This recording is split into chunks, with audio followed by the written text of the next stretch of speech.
नमस्कार दोस्तों, मैं मुकेश। दोस्तों, क्या चांद के उस वीरान हिस्से के अंदर इलॉन मस्क की स्पेस एक्स किसी खौफनाक सीक्रेट मिशन को अंजाम दे रही है जिसे आज पूरी दुनिया से छुपाया जा रहा है। 3 टन TNT जितना भयंकर धमाका और 100 किलोमीटर ऊंचा खौफनाक गुब्बार। आखिर चांद के उस आइंस्टीन क्रेटर के ठीक नीचे ऐसा क्या दफन है जिसे बाहर निकालने के लिए स्पेस एक्स ने जानबूझकर के अपना 4 टन का रॉकेट वहां दे मारा है। दोस्तों, 2022 के अंदर चाइना का रॉकेट और अब अमेरिका का स्पेस एक्स क्या चांद के ऊपर कब्जा करने के लिए सुपर पावर्स के बीच में कोई भयानक स्पेस वॉर स्टार्ट हो चुकी है जिसकी भनक हम धरती वालों को लगने ही नहीं दी जा रही है। नासा अलर्ट पर है, इसरो की पैनी नजर है और चाइना अंदर ही अंदर घबराया हुआ है, लेकिन कोई भी इस महाविनाशकारी टक्कर को रोकने की बात क्यों नहीं कर रहा है? आखिर दुनिया की ये तमाम स्पेस एजेंसियां किस खौफनाक नतीजे का बेसब्री से इंतजार कर रही हैं? धरती के गुरुत्वाकर्षण से छूटा हुआ एक भटका हुआ मलबा बिना किसी कंट्रोल के एकदम सटीक निशाने के साथ में चांद के उसी खास हिस्से पर क्यों टकरा रहा है? क्या ये सच में एक इत्तेफाक है या फिर पर्दे के पीछे खेला जा रहा है कोई सबसे बड़ा खगोलीय खेल? दोस्तों, आज चांद के सीने पर 8,700 किलोमीटर प्रति घंटे की रफ्तार से एक अनियंत्रित मिसाइल दागी जा रही है। सोचिए, अगर अंतरिक्ष का ये बेलगाम कचरा कल धरती की तरफ मुड़ गया तो क्या हमारे पास में बचने का एक भी रास्ता बचेगा? वो सच जो मेन स्ट्रीम मीडिया आपको बिल्कुल नहीं बता रहा। क्या चांद से टकराने वाला ये मलबा सिर्फ एक खाली रॉकेट है या इसके अंदर कोई ऐसा सीक्रेट पेलोड छिपा है जो हमेशा हमेशा के लिए अंतरिक्ष इतिहास को बदल करके रख देगा? अंतरिक्ष का सन्नाटा हमेशा से इंसानों को लुभाता रहा है, लेकिन कभी कभी ये सन्नाटा किसी बड़े तूफान से पहले की शांति होता है। दोस्तों, हमारी धरती से करीब 3,84,400 किलोमीटर दूर चंद्रमा के शांत और उजले परिदृश्य की ओर एक अनियंत्रित मानव निर्मित मिसाइल बेहद खौफनाक रफ्तार से आगे बढ़ रही है। ये कोई एलियन हथियार नहीं है, बल्कि इलॉन मस्क की कंपनी स्पेस एक्स के फाल्कन 9 रॉकेट का भटका हुआ ऊपरी हिस्सा है। ये कोई सामान्य घटना नहीं है, ये अंतरिक्ष के इतिहास के अंदर दर्ज होने वाला एक ऐसा ब्रह्मांडीय महासंग्राम है जहां इंसानी तकनीक की एक बड़ी चूक चंद्रमा के सीने पर एक गहरा जख्म देने जा रही है। दोस्तों, रफ्तार है 8,700 किलोमीटर प्रति घंटा, यानी कि ध्वनि की गति से 7 गुना ज्यादा तेज। इस पूरे थ्रिलर की शुरुआत जनवरी 2025 में हो गई थी। दोस्तों, स्पेस एक्स ने अपने फाल्कन 9 रॉकेट के जरिए 2 लूनार लैंडर्स को अंतरिक्ष के अंदर भेजा था। दोस्तों, वो लैंडर्स अपनी मंजिल की ओर निकल गए, लेकिन कहानी के अंदर असली ट्विस्ट यहीं से शुरू हुआ। रॉकेट का ऊपरी हिस्सा, जिसे अपर स्टेज कहा जाता है, जिसका काम पेलोड को छोड़ना था, वो अचानक से अपनी ऊर्जा को खो बैठा।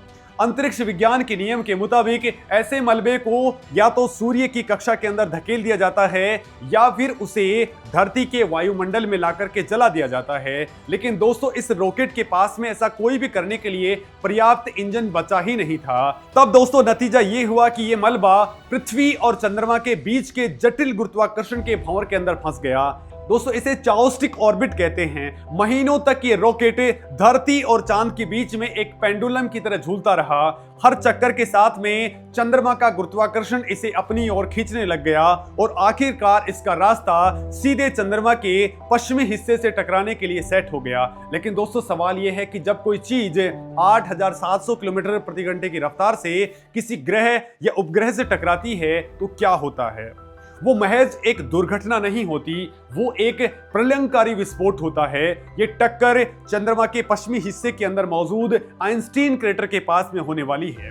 दोस्तों, रिपोर्ट्स और वैज्ञानिकों के डेटा के मुताबिक इस टक्कर से पैदा होने वाली एनर्जी 3 टन TNT विस्फोटकों के बराबर होगी। दोस्तों, जैसे ही ये धातु का विशालकाय टुकड़ा चंद्रमा की सतह को चूमेगा, सतह की चट्टानें और धूल वाष्पीकृत हो जाएंगी। 1 सेकंड से भी कम समय के अंदर एक अंधी कर देने वाली चमक पैदा होगी और इसके तुरंत बाद 75 से 100 किलोमीटर ऊंचा धूल का गुब्बार उठेगा। चंद्रमा पर हवा नहीं है, लिहाजा वहां कोई आवाज नहीं होगी। ये पूरी तरह से एक शांत लेकिन खौफनाक दृश्य होगा। धूल का ये गुब्बार चंद्रमा के कम गुरुत्वाकर्षण के कारण तेजी से ऊपर उठेगा और अंतरिक्ष के घने अंधेरे के अंदर फैल जाएगा। दोस्तों, हैरान करने वाली बात यह है कि ये टक्कर भले ही लाखों किलोमीटर दूर हो रही है, लेकिन इसका असर धरती से साफ देखा जा सकेगा। दोस्तों, ओपन सोर्स सर्वर ARXIV पर प्रकाशित इंटरनेशनल टीम की स्टडी में कहा गया है कि टक्कर से बनने वाला धूल का गुब्बार इतना चमकदार हो सकता है कि उसे चंद्रमा के किनारे के पास में अंधेरे आसमान के अंदर देखा जा सकता है। दोस्तों, अमेरिका, कनाडा के पूर्वी हिस्सों और दक्षिणी अमेरिका के अंदर लोग इस खगोलीय आतिशबाजी के गवाह बनेंगे।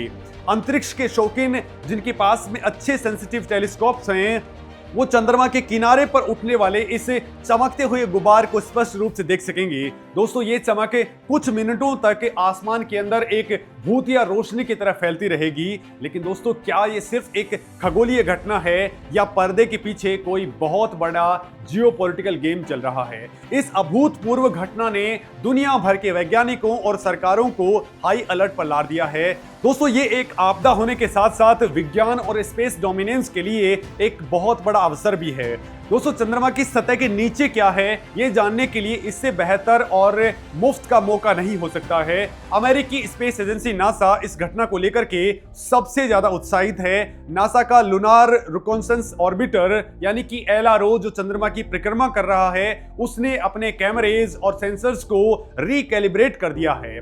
दोस्तों, LRO का टारगेट टक्कर के बाद बनने वाले नए क्रेटर की तस्वीर लेना है। नासा के वैज्ञानिक इस बात का अध्ययन करेंगे कि जब कोई बाहरी वस्तु चांद से टकराती है तो सतह के नीचे छिपी कौन सी गैसेस और खनिज बाहर आते हैं। लेकिन दोस्तों, यहां पर एक बहुत बड़ा सवाल उठता है कि क्या अमेरिका जानबूझ करके इस रॉकेट को चांद पर क्रैश करवा रहा है ताकि वो चंद्रमा के अंदर छिपे दुर्लभ खनिजों जैसे कि हीलियम 3 का पता लगा सके? क्या इलॉन मस्क की कंपनी जो मार्स कॉलोनाइजेशन का सपना देखती है, वो चांद के रिसोर्सेज को मैप करने के लिए इस क्रैश को एक सीक्रेट वेपन टेस्ट की तरह इस्तेमाल कर रही है? दोस्तों, इस पूरे ड्रामे के अंदर चाइना की स्पेस एजेंसी यानी कि CNSA अंदर ही अंदर घबराई हुई है। चाइना इस पूरे मामले को बहुत ही करीब से देख रहा है क्योंकि उसके लिए ये एक तरह का डरावना फ्लैशबैक है। दोस्तों, साल 2022 के अंदर चाइना के ही एक पुराने लॉन्ग मार्च रॉकेट के हिस्से ने चंद्रमा के डार्क साइड के ऊपर टकरा करके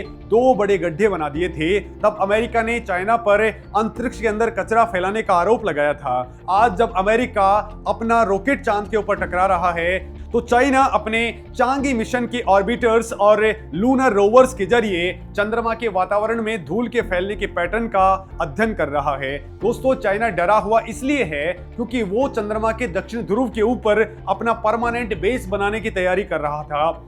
अगर स्पेस एक्स का मलबा उसके किसी रोवर या फिर बेस साइट के करीब गिरा तो चाइना का अरबों डॉलर का मिशन सेकंड्स के अंदर तबाह हो सकता है। और यही वजह है कि आज स्पेस केवल विज्ञान का क्षेत्र नहीं है, ये सुपर पावर्स के बीच में एक खौफनाक बैटल ग्राउंड बन चुका है जहां हर एक क्रैश, हर एक सैटेलाइट और हर एक रॉकेट लॉन्च के पीछे एक डीप मिलिट्री स्ट्रेटेजी छुपी हुई है। और दोस्तों, इस नए बैटल ग्राउंड के अंदर एक देश ऐसा भी है जिसकी चाल ने दुनिया के बड़े बड़े देशों की नींद उड़ा रखी है और वो देश है हमारा भारत। दोस्तों, भारतीय अंतरिक्ष अनुसंधान संगठन यानी इसरो कभी भी ऐसी घटना से अछूता नहीं रहता है। आज का भारत वो भारत नहीं है जो स्पेस रेस के अंदर पीछे होकर के खड़ा रहे और केवल तालियां बजाए। आज का भारत स्पेस डिप्लोमेसी और टेक्नोलॉजी का वो बाजीगर है जिसके बिना अंतरिक्ष का कोई भी नियम तय नहीं हो सकता है। दोस्तों, इसरो के वैज्ञानिक चंद्रमा के एग्जोस्फीयर के अंदर होने वाले बदलावों को बारीकी से ट्रैक करते हैं। भारत के पास में चंद्रमा की कक्षा के अंदर चंद्रयान 2 का ऑर्बिटर मौजूद है जिसके रडार और कैमरे नासा के LRO से भी ज्यादा पावरफुल हैं। दोस्तों, दुनिया जानती है कि भारत का ऑर्बिटर इस टक्कर की सबसे सटीक और हाई रेजोल्यूशन तस्वीरें कैप्चर कर सकता है। चंद्रयान 3 की ऐतिहासिक सफलता के बाद में जहां भारत चंद्रमा के दक्षिण ध्रुव पर उतरने वाला दुनिया का पहला देश बन गया, पूरी दुनिया को यह समझ में आ चुका है कि भारत अब फॉलोवर नहीं है बल्कि ग्लोबल लीडर है। लेकिन दोस्तों, बात सिर्फ तस्वीरें खींचने की नहीं है, यहाँ बात है भारत की स्ट्रेटेजिक ऑटोनॉमी और मोदी सरकार के उस विजन की जिसने स्पेस सेक्टर को पूरी तरह से ट्रांसफॉर्म कर दिया है।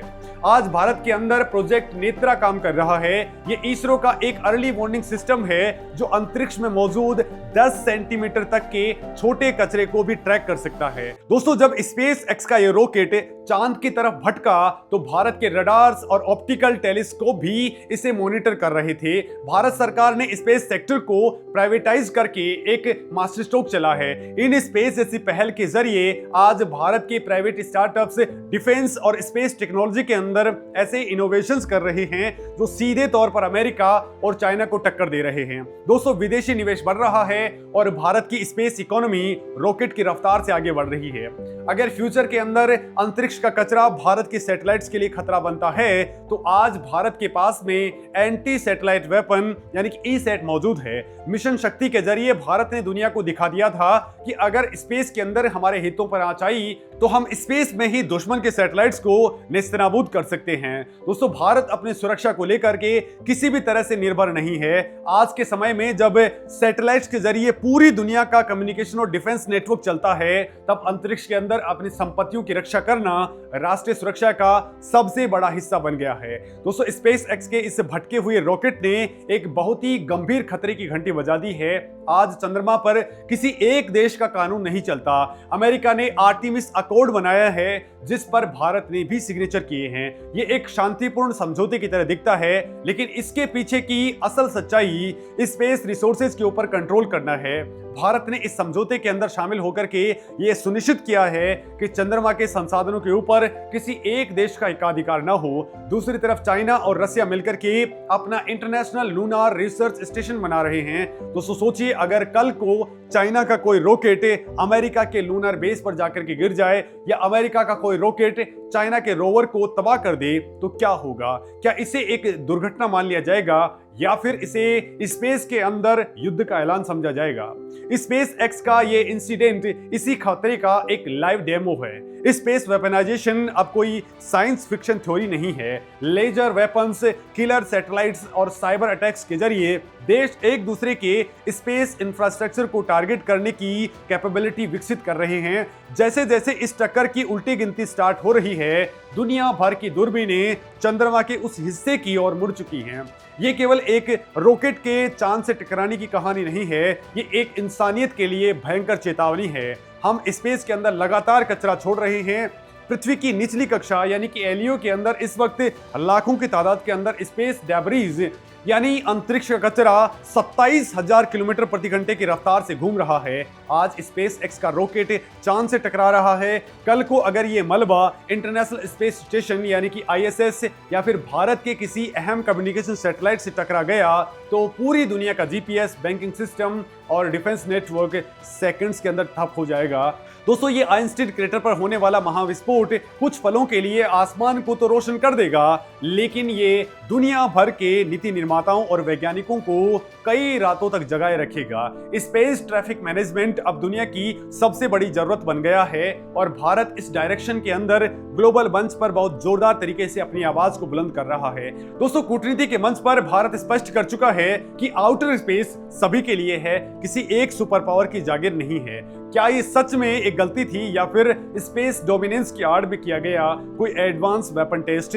ये राज शायद उस धूल के 100 किलोमीटर ऊंचे गुबार के साथ ही अंतरिक्ष में कहीं खो जाएगा। लेकिन एक बात बिल्कुल साफ है, अंतरिक्ष अब वो शांत जगह नहीं रही जिसके बारे में हम किताबों के अंदर पढ़ा करते थे। ये आने वाले कल का सबसे बड़ा युद्ध क्षेत्र है, नया जियोपॉलिटिकल अखाड़ा है और इस युद्ध क्षेत्र के अंदर भारत ने अपनी पोजीशन बहुत ही मजबूती से तय कर ली है। चाहे वो गगनयान मिशन हो जिसके जरिए भारतीय एस्ट्रोनॉट्स स्पेस के अंदर जाएंगे, चंद्रमा के शिव शक्ति पॉइंट पर फहराए जाने वाला चंद्रयान 3 का तिरंगा हो, या फिर 2040 तक चांद पर इंसान का भेजने का महत्वाकांक्षी मिशन, भारत अब स्पेस की सुपर लीग के अंदर एक लीडर की तरह खेल रहा है। जब दुनिया चांद पर मलबे गिरा रही है, तब भारत वहां जीवन और नई संभावनाओं की खोज कर रहा है। दोस्तों, ब्रह्मांड के इस खामोश थिएटर के अंदर अब पर्दा उठने वाला है और ये खगोलीय घटना यकीनन किसी हॉलीवुड थ्रिलर फिल्म से कम नहीं होगी। अब आप इस पे क्या कुछ सोचते हैं? कमेंट में अपनी बात जरूर रखें। नमस्कार दोस्तों।